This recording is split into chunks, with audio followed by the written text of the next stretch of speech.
In the last video, we discussed a brief introduction to the poem The Ballad of Father Gilligan. In this video, we are going to discuss its summary and we will analyze each and every stanza critically.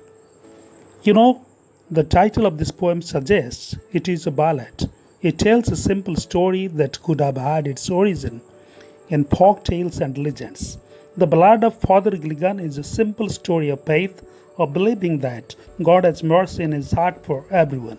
However, it cannot but please the average reader since it gives a message of hope for everyone in their times of need.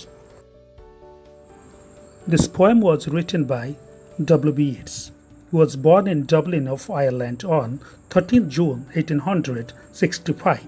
He was the son of a well-known Irish painter, John Butler Yeats, and also learned painting as a teenager, but soon found that it was poetry that he prepared. He is considered as one of the most towering figures of the 20th century.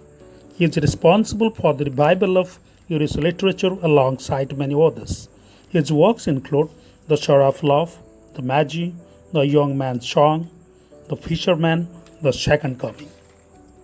He received Nobel Prize for Literature in 1923. He died on 28 January 1939. Let us discuss the poetic devices used in this poem. Number 1 is structure. The poem is made of 12 stanzas of 4 lines each. Number 2 is rhyme.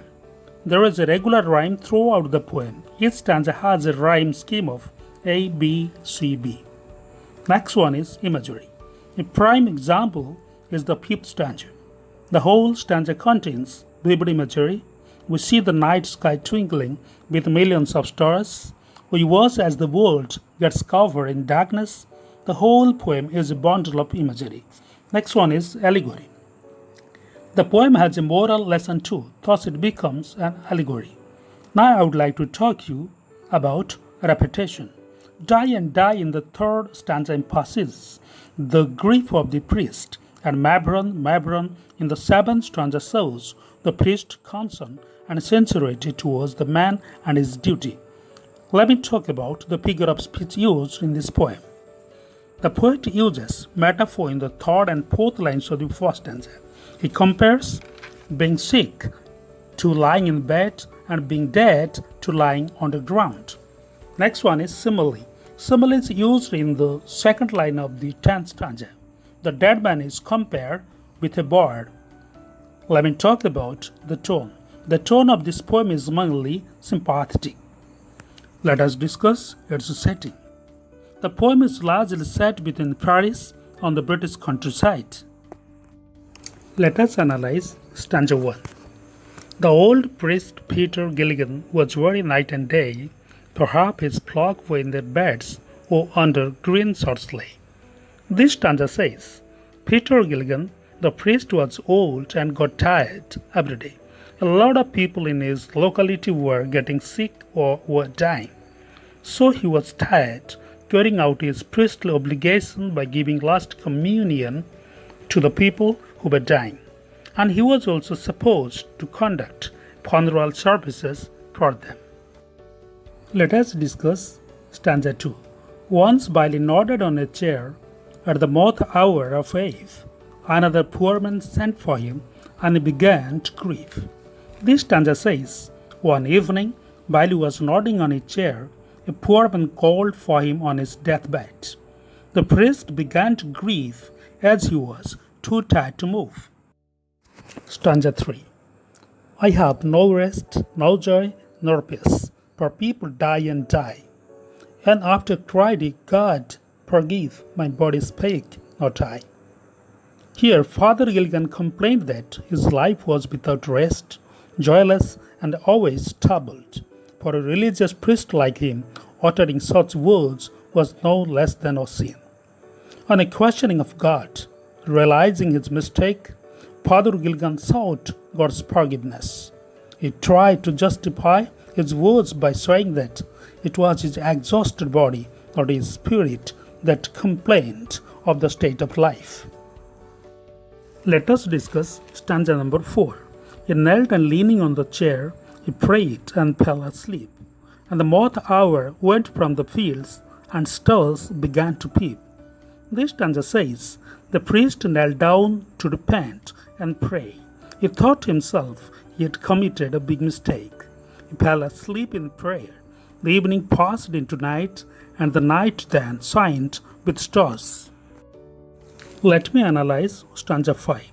They slowly into millions grew, and leaves shook in the wind, and God covered the world with shade and whispered to mankind. This stanza says, the stars slowly grew innumerable. The leaves shook lightly in the breeze. God covered the world in the darkness of night, and it was time for communication between human beings and the Almighty. Stanza 6. Upon the time of sparrow chirp, when the moths came once more, the old priest Peter Gilligan stood upright on the floor. When morning arrived, the sparrows began to chirp and the moths came once more. Peter Gilligan awoke from his sleep and was shocked, realizing that he had neglected his duty unknowingly. Let us analyze stanza 7.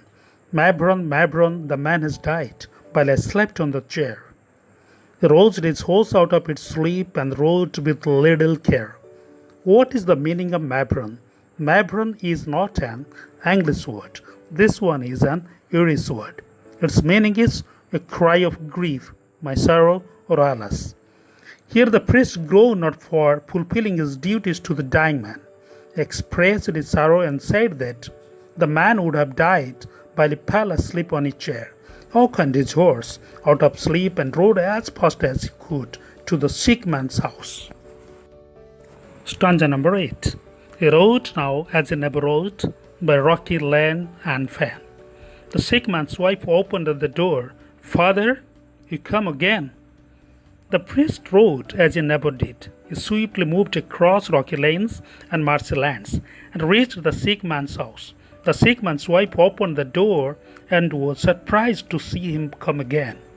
She asked him why he had come again. Let us discuss stanza 9. And is the poor man dead? He cried.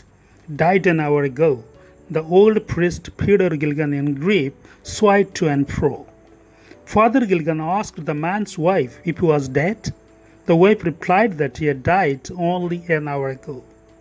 On hearing this, repentance came to him and moved to and fro for not fulfilling his assigned duty. Stanza number 10. When you were gone, he turned and died, as Mary was bought. The old priest Peter Gilligan knelt him at that word.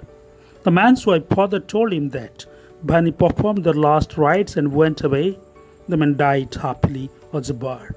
The priest, on hearing this, bowed down in reverence to God, and he had understood what had happened. Now we are going to discuss stanza number 11. He who hath made the night of stars for souls who tire and bleed, sent one of his great angels down to help me in my need. This stanza says, the priest had understood the situation and thus spoke these lines. He said that he means God, who had made the night of stars for souls who were tired and suffered in life, had sent down one of his angels to help in the time of need and distress. He knew that God had sent an angel to perform the last rituals to the dying man, so that both the sick man as well as the priest were saved from damnation. Stanza number 12. He who is wrapped in purple robes with planets in his care had pity on the list of things asleep upon a chair. This stanza says, the priest was very grateful to the God who wore purple robes. He also wondered the benevolence of God who had the whole universe as his parish, yet extended his helping hand to a humble priest like him who fell asleep on a chair, forgetting his responsibility. Thank you for watching this video.